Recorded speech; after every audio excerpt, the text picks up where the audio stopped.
What if your future self could send you one message right now? Not a long speech, not a motivational quote, just one honest message.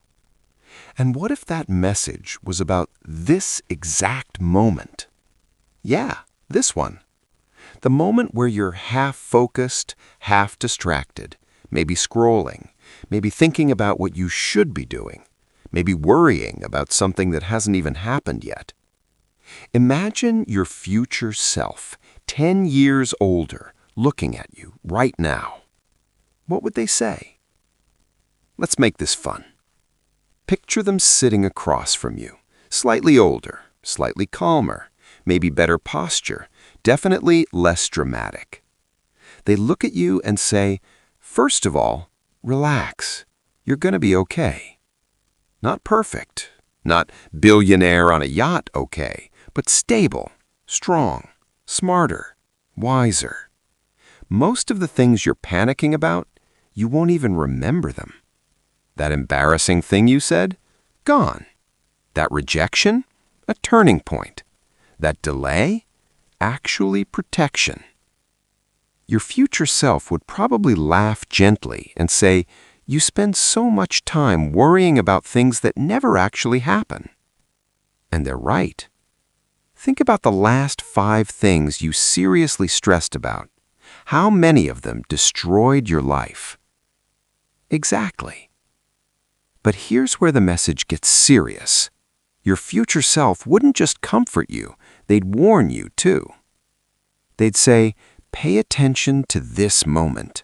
It's smaller than you think, but more powerful than you realize.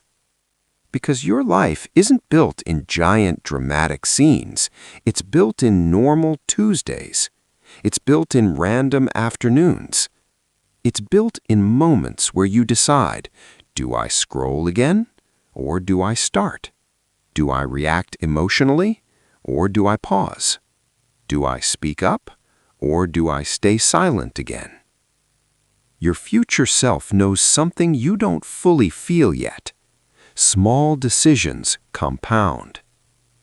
Not in a dramatic movie montage way, more like a quiet snowball rolling downhill. 1 skipped workout? Nothing. 10 skipped workouts? Pattern. 1 honest conversation? Scary. 5 honest conversations? New personality.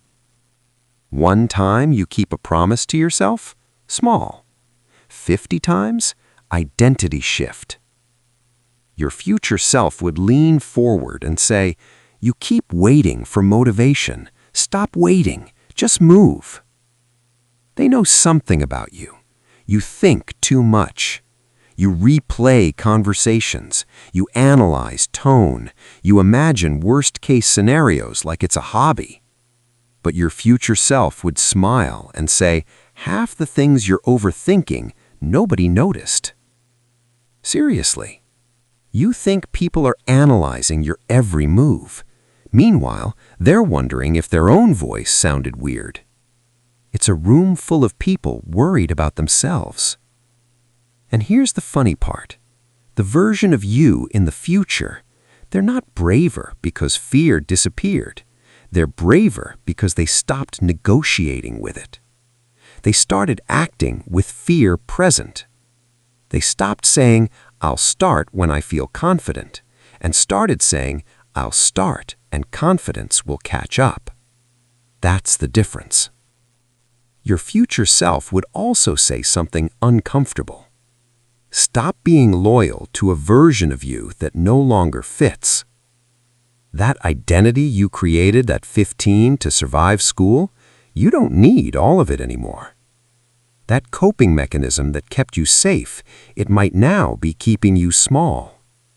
Being the quiet one, the funny one, the responsible one, the people pleaser. It helped, it worked, it protected you. But your future self would gently ask, is it still serving you? Growth feels weird because you're shedding an old costume. And part of you is scared. If I change, will people still recognize me? Your future self would laugh and say, "They will," but more importantly, you will. Let's talk about regret. Most people think they'll regret failure. But ask older people what they regret. It's rarely, "I tried and failed." It's almost always, "I knew I should have tried." That text you didn't send, that idea you didn't start, that boundary you didn't set, that opportunity you talked yourself out of. Your future self isn't angry at you, but they are slightly frustrated. Not because you failed, because you doubted yourself too often. Because you underestimated how capable you actually were. You think you need to become someone else to succeed, but your future self knows you just needed to start earlier. Here's something else they'd say. Take care of your body. I know, not exciting, not dramatic, but your energy is your foundation. Sleep, movement, breathing properly instead of shallow stress breathing. You treat your phone battery better than your own. When your phone hits 5%, you panic. When you hit 5%, you say, "It's fine, I'll push through."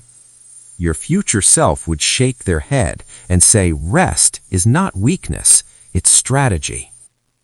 And let's talk about relationships. They would say, spend more time with people who feel like peace.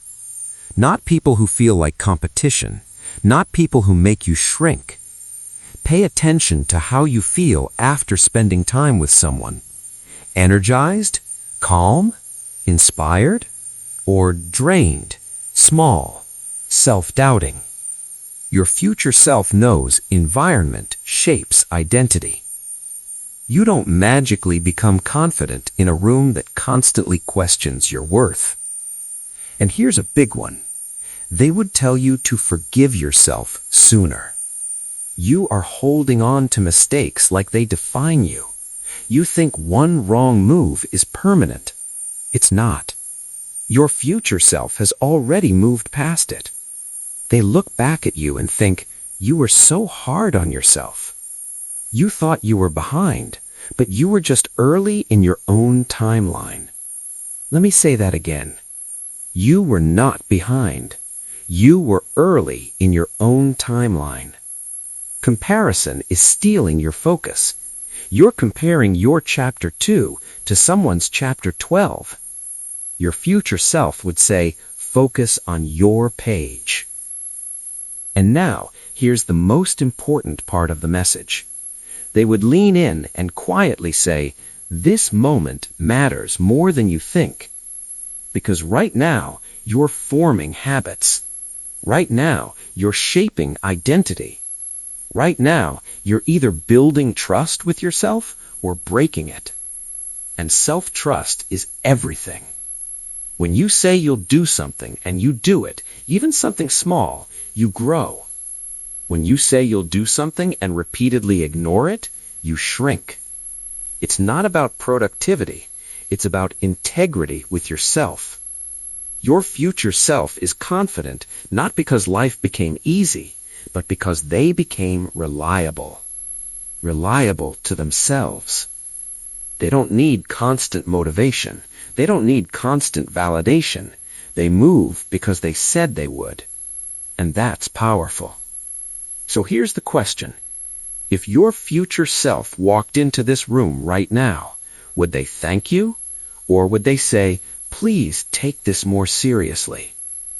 Not in a scary way, in a loving way, in a you have more potential than you realize way. The beautiful thing is, your future self isn't some distant stranger. It's just you, shaped by the decisions you start making today. Not tomorrow, not Monday, not next month, today. After this video ends, maybe it's one message you send, one habit you start, one boundary you set, one distraction you resist. It won't look dramatic. No music will play. No spotlight will appear. But 10 years from now, you'll look back at this ordinary moment and realize it wasn't ordinary at all. It was a turning point. And the crazy part? You almost ignored it. So here's the message from your future self. Stop waiting for a perfect version of you to show up. Become them. One small decision at a time. Right now, this moment. Pay attention.